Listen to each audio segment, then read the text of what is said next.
You're listening to the Woman of Value podcast. You are about to hear the story of a woman who is following her dreams and passions and creating positive change in the world. On paper, I had everything. I was in a thriving, I had a thriving career at the time.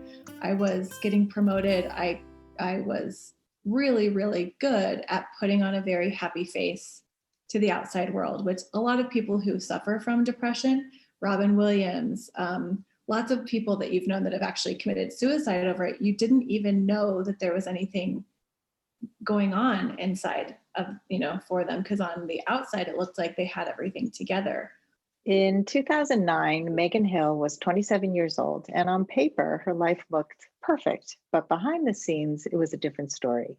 She was waking up depressed and anxious almost every day. Doctors told her that she would probably have to deal with depression and anxiety the rest of her life. But she discovered access consciousness, and she realized that there was more right about her than she had ever imagined before. And now she works with access consciousness worldwide to empower people to believe in themselves and their inner knowing. Welcome to the show, Megan. Thanks for having me, Sandy. What does woman of value mean to you? Woman of value is really to get that you as a woman, as a person, have value, and that you don't necessarily have to have everything on the outside to have value, but just you being you has way more value than you can even fathom. And I think if you can get that, and I'm not totally there, it's a journey. Some days it's like, oh yeah, I get it. And some days it's not. But I think when you're in that state of depression, you really lose sight of any value that you have. So getting that you have value, getting that you being alive and on the planet is a gift, is one of the greatest ways to start pulling you out of that depressed state. So, my experience with my dad was we would try to tell him all the things he should be grateful for, like you're healthy and you have all these great kids and grandkids, and he'd be like flat affect. None of it got through because he couldn't process that. Yeah. So let's go back and talk about your woman of value moment when you had that aha moment, because you were depressed and now you're doing this amazing work. You're married, you have a child, you're in a good place. So tell us what happened. As you said in the beginning, on paper, I had everything. I was in a thriving, I had a thriving career at the time.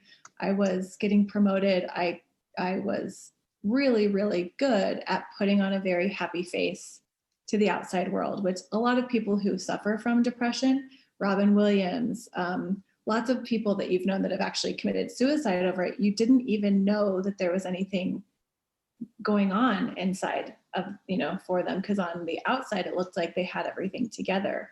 But a lot of times, there's something very different that can go on inside. So for me, I really didn't understand it. I couldn't understand it. Like I said, I was young. I was 25. At 25, there wasn't anything wrong. I didn't look around and I hadn't had anyone that had died recently. Like all of the things that should have been going wrong to make me feel so, depressed or anxious, they vary. Usually you're one or the other. There wasn't anything to like pinpoint why it was occurring. It did run in my family. Depression and anxiety and mental health issues ran in my family. So there was always this like weird inkling of, maybe this is just how you are. So I knew that I needed to be able to function. So I knew that I needed to be able to get up and get out of bed because I really liked working. I liked my career. I liked my life.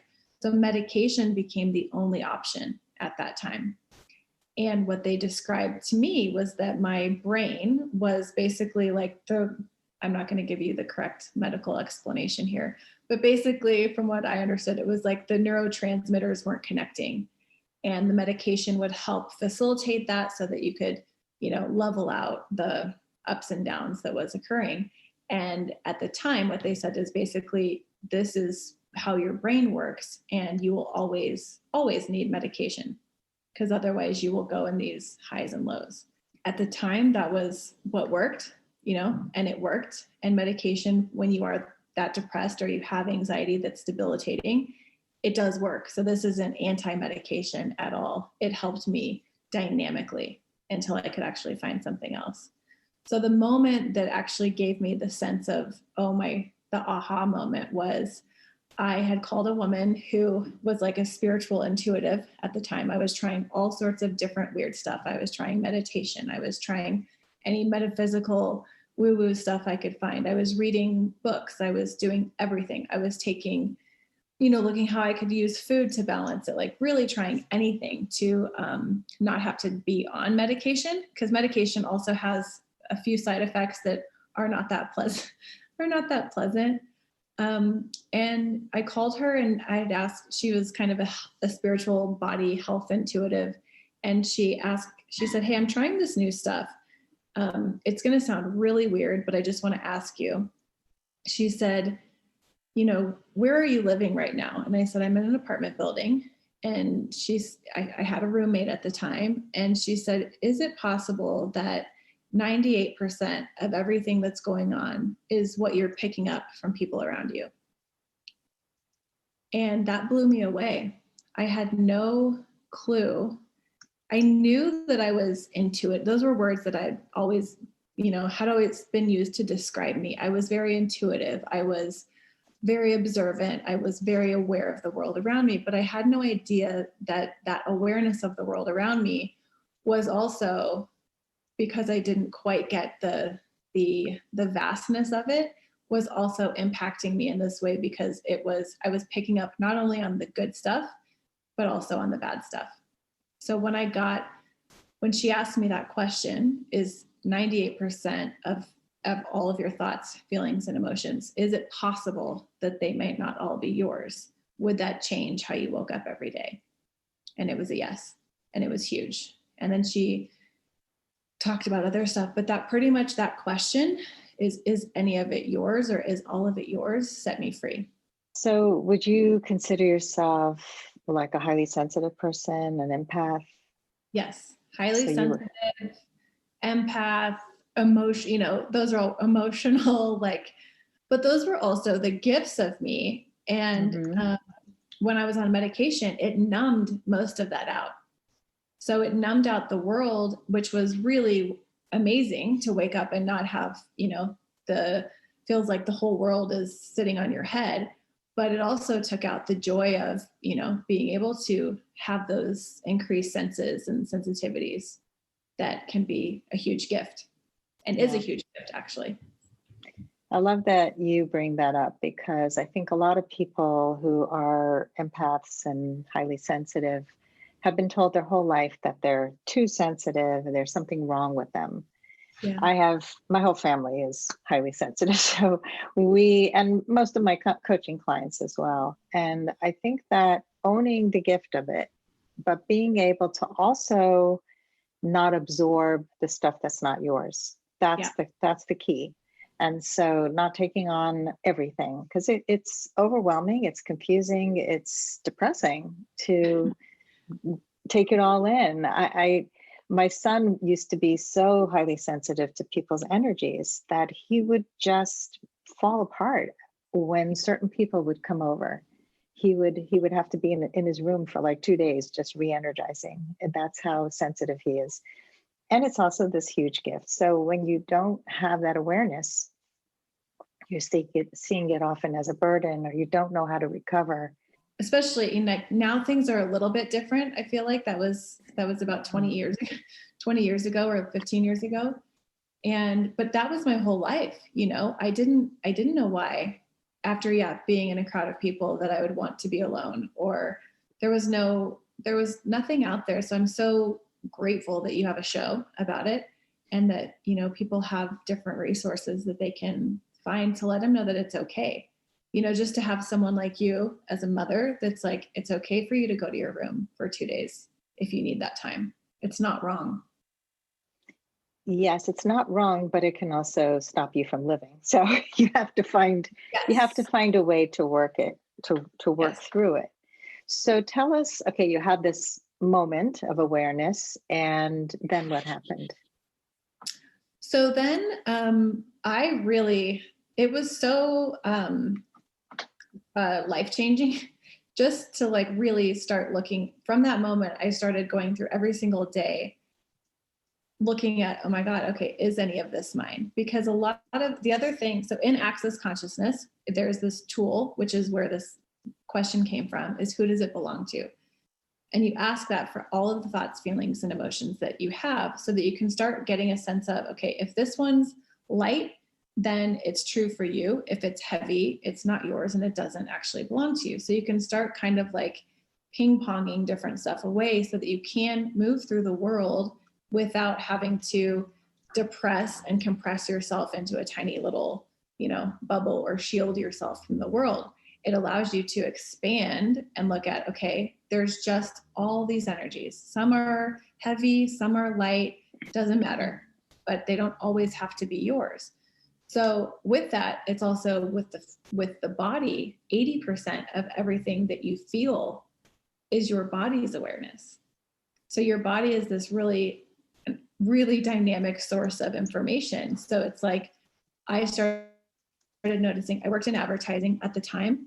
And it was very high energy, very intense, very stressful.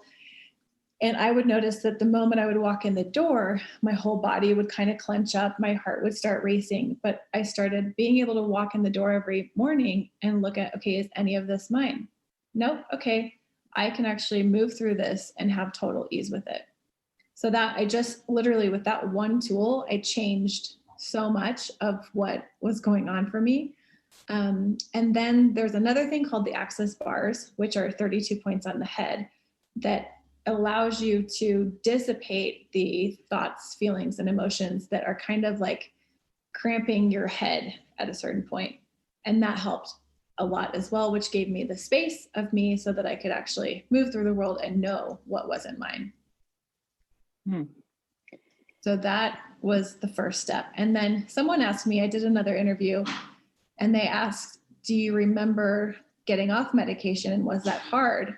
And it's so funny because I do not recall having any problem getting off medication. I did it slowly. I didn't just stop cold turkey, but I was so excited to realize that I didn't have to spend a lifetime on medication, that I could actually, if I owned up and saw the gift and the value of the sensitivity, of the awareness, of the intuition, that I could actually navigate the world without having to go into a hole and hide away. So if somebody's listening now and let's say they're going through something similar, what would you suggest be a first step for them?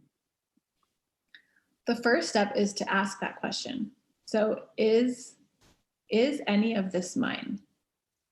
And if you get any like lightness around all of it, then it's likely not. Also, so the tool is who does it belong to? But what helped me a lot was if I wasn't the one thinking or feeling this or perceiving this, what would I be aware of?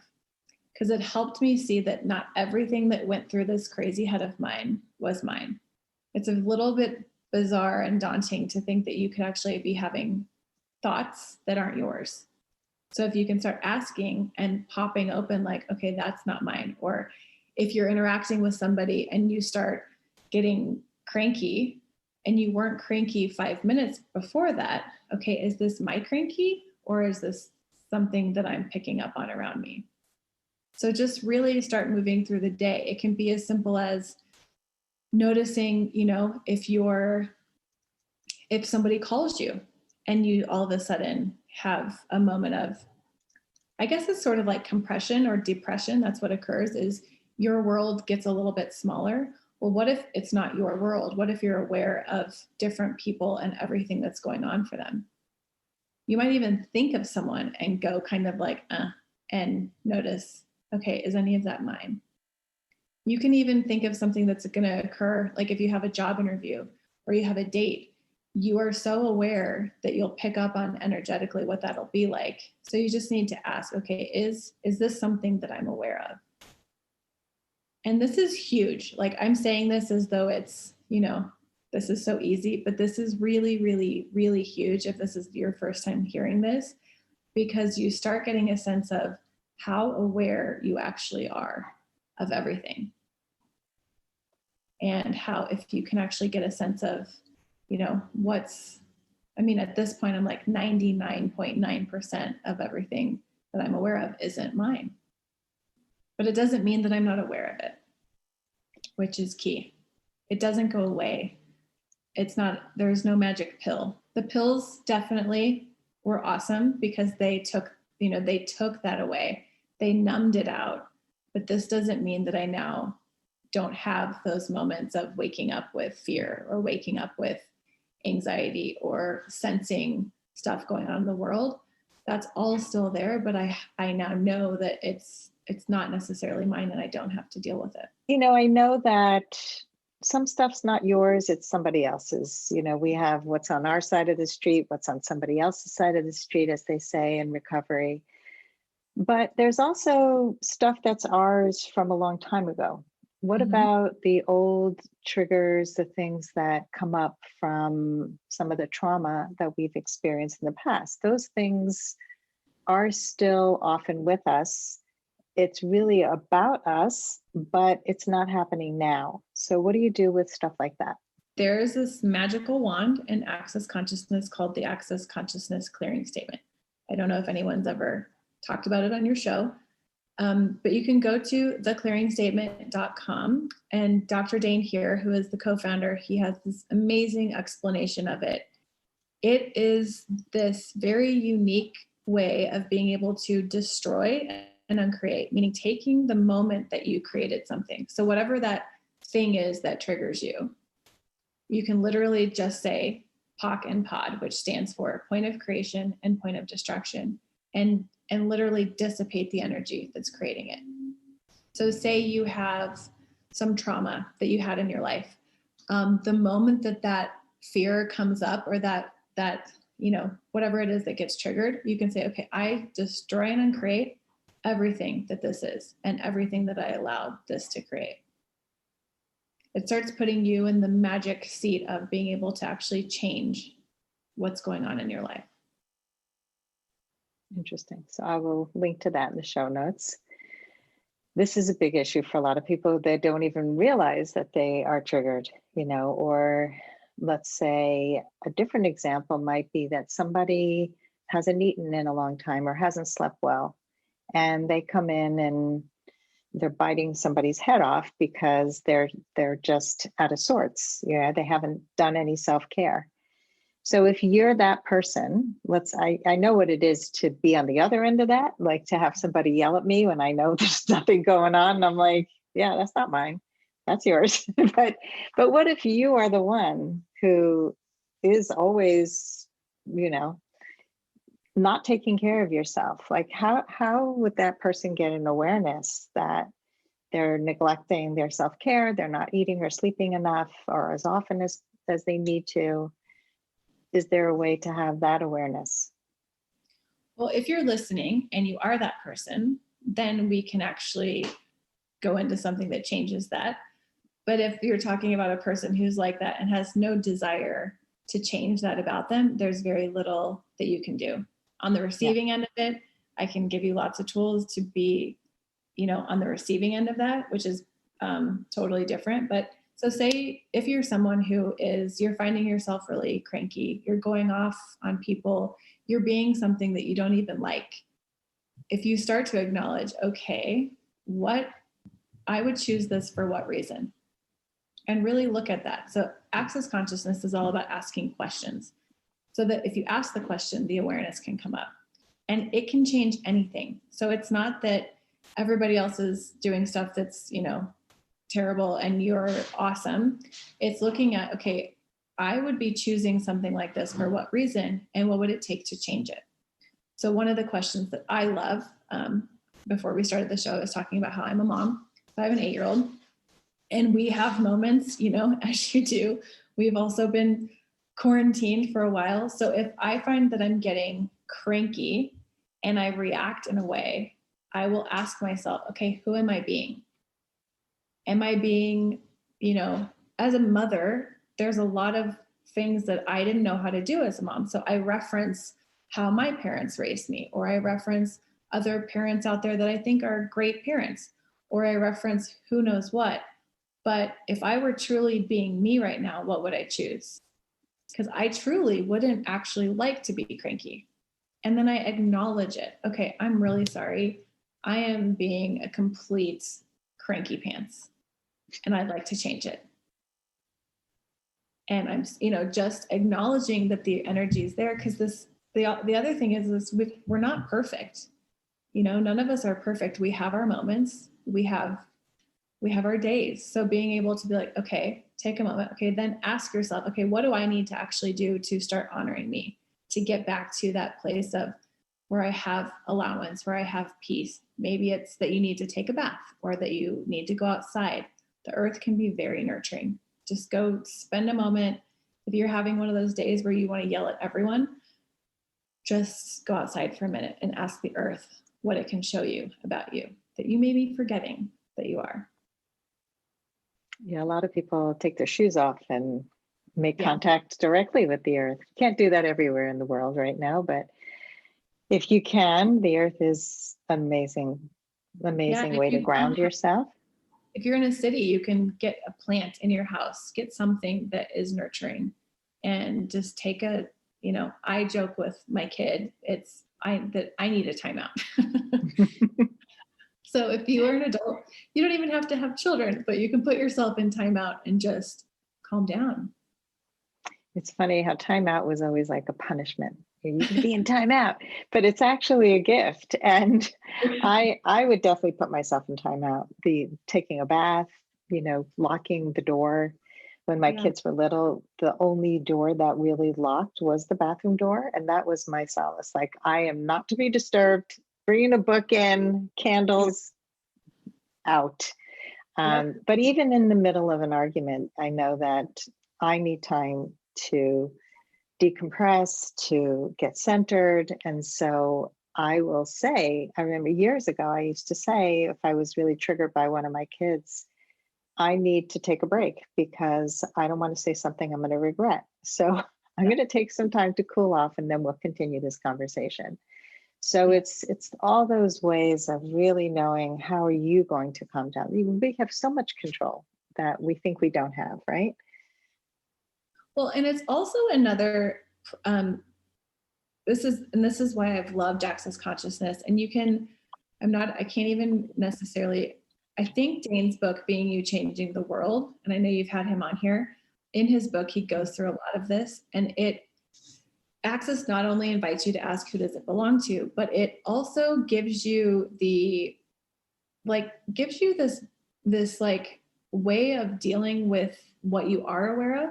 So one thing with anger is it's either a thing that's there to distract you from what you'd actually like to choose, or it's a lie.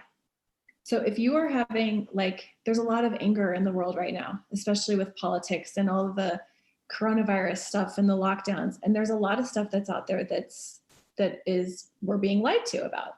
There's also stuff that's true. There's all sorts of stuff out there. So if you're in a conversation and you start getting angry, you can ask yourself, okay, truth, what am I aware of here? What's true and what's a lie? It doesn't mean you call a person out on their lie. It just means, okay, I'm having this anger. That's your awareness giving you information of, okay, what's the truth here and what's a lie? Because sometimes there's truth with a lie attached, and it can be just that alone, asking the question, okay, is this person lying? And if you find yourself getting angry and you ask that question, is this person lying? It just goes away, and then you don't actually have to be angry anymore. A lot of people are afraid of anger. Well, first of all, I want to say that I've had Dane on my other podcast, not this one, because this is a woman's podcast. Okay. My other podcast is Last First Date Radio. For any of you who don't know that, it is a podcast about love and relationships. This one's about women's empowerment. And but I've had Access Consciousness people on both podcasts. So the thing with anger also is that what I have learned is that, first of all, a lot of people are afraid of anger. Women in particular can be really afraid of showing anger. And so there's a lot of repressed anger, which could lead to depression and anxiety and all the other stuff we were talking about earlier. But anger is a way of finding out what is really important to you. So when you say it as, is it a lie or not a lie?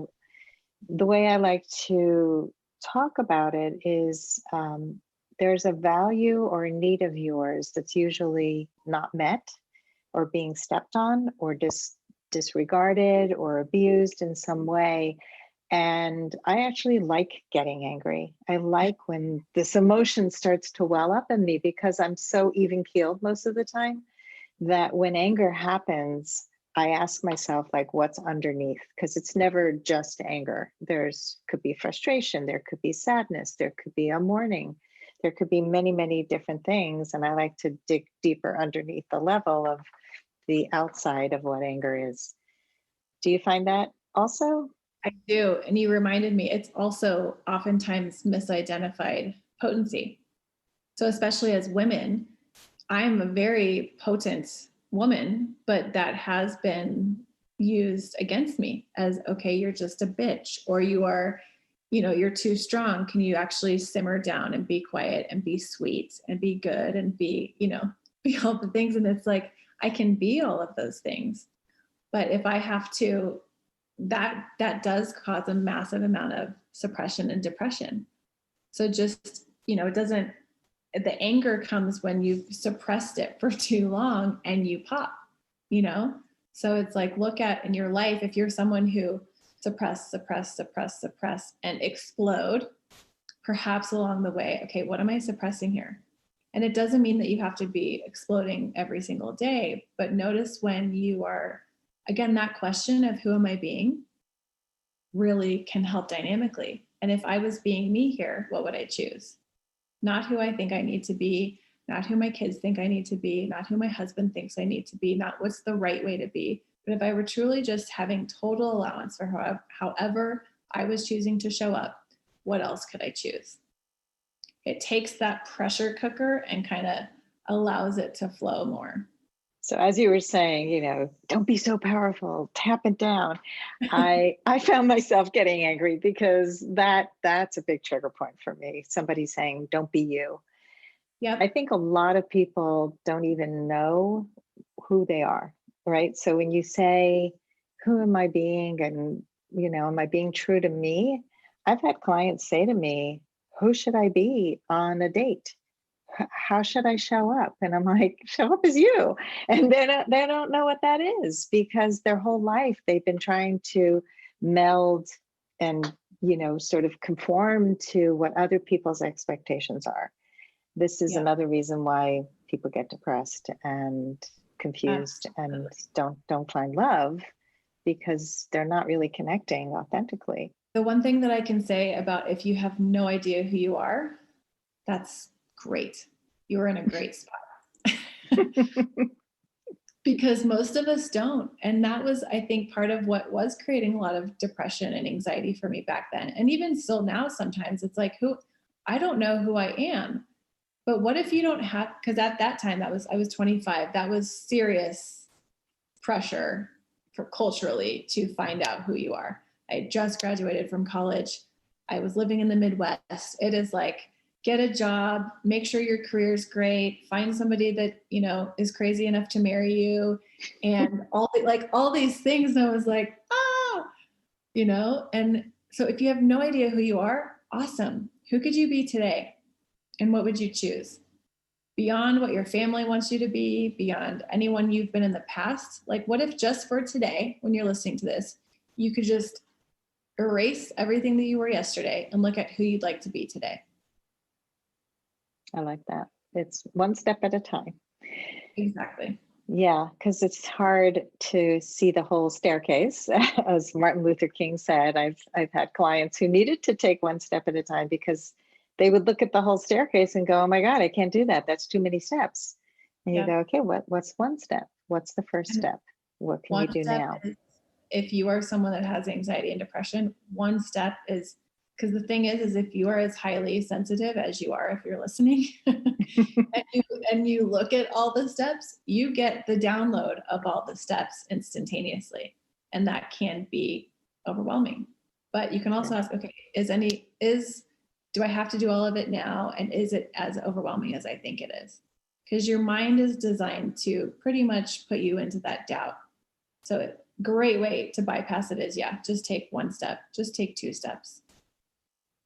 Love it. So let's talk about the present, what you're doing in Access Consciousness, and you've got this new career, a different path than the one you had when you were 25. Mhm. And tell us what's going on today for you.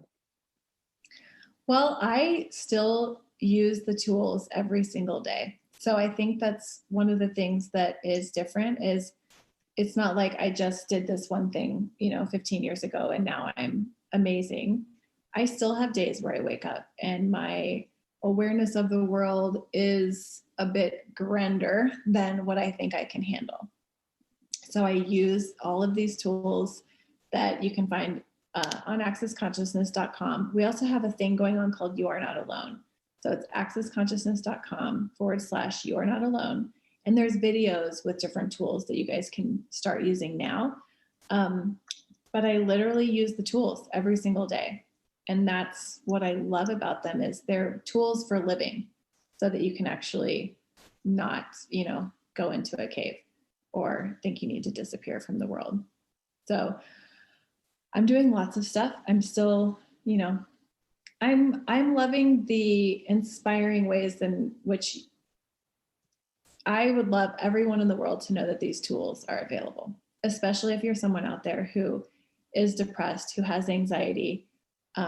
It's like your father, when you said like, hey, there's so much that you can be grateful for. Here's all these things. Your life isn't that bad. Can't you just see? It's like, I totally get that. I was the person who couldn't see beyond the darkest layer of whatever was in front of me. And that's okay. It's totally okay. So what if you just, like we said, take it one step at a time and look at, okay, what could I change today? What could I do for me today? What, is it going for a walk? Is it calling a friend? Is it whatever? If any of these tools have helped, check it out. So that's what I work with Access Consciousness. I love getting the tools out in every possible way. And that's pretty much my biggest demand is what if the entire world could know that these tools were available? That would be amazing. Mm-hmm. So speaking of what if, let's talk about the future. What is your dream for the future? My dream for the future would be what if everyone could wake up and know that they were a gift? That them being on the planet is a gift. And that they actually have way more power and potency than they've ever acknowledged. And it doesn't mean that you have to be the president of a country or have $8 billion and buy all this land. Like there's all these big things that you can do. And I think a lot of people go there.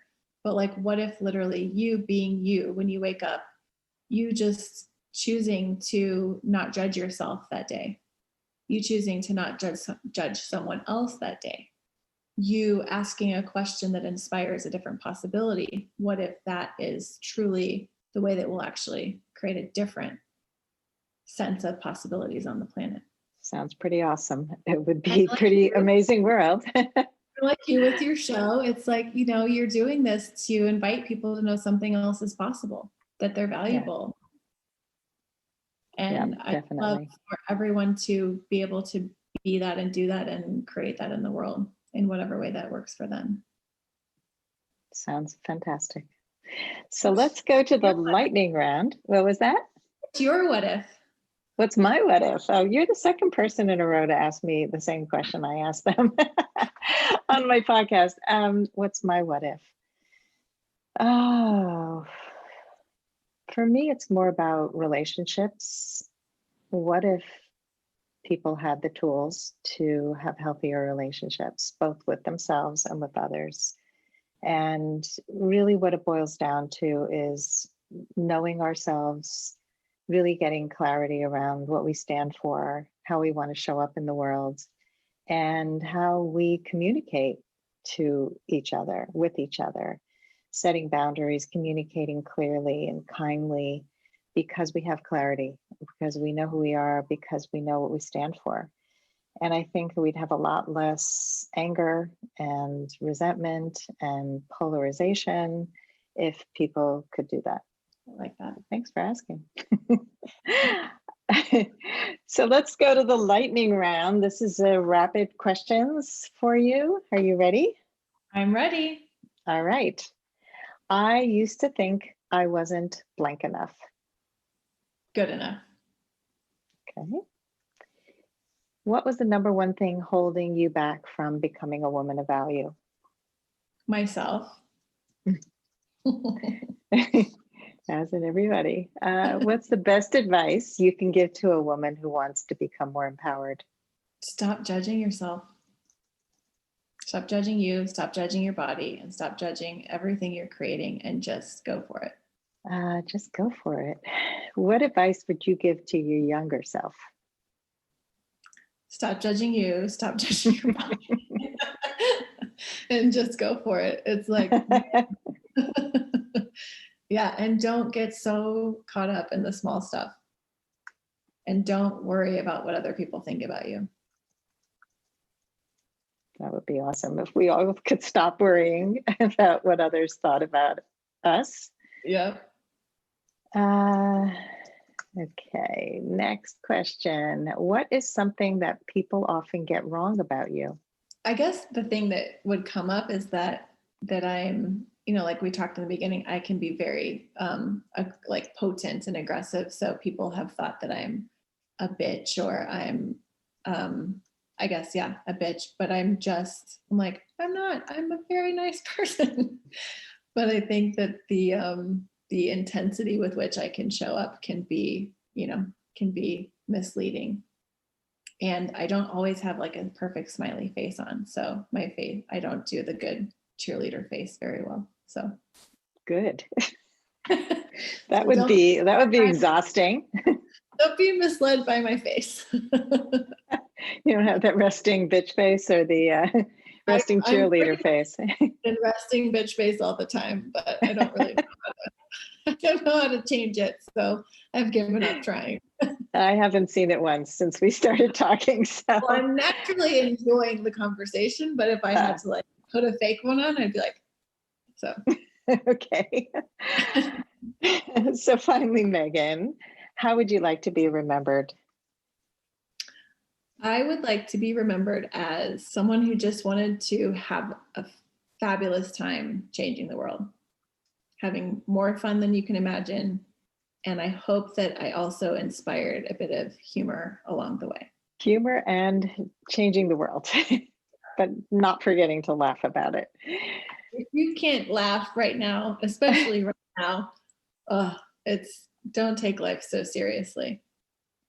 Well, you certainly have inspired us today to have come so far in your life, to have overcome such hard times to be where you are today, not only having helped yourself and continuing to help yourself, but helping others do the same.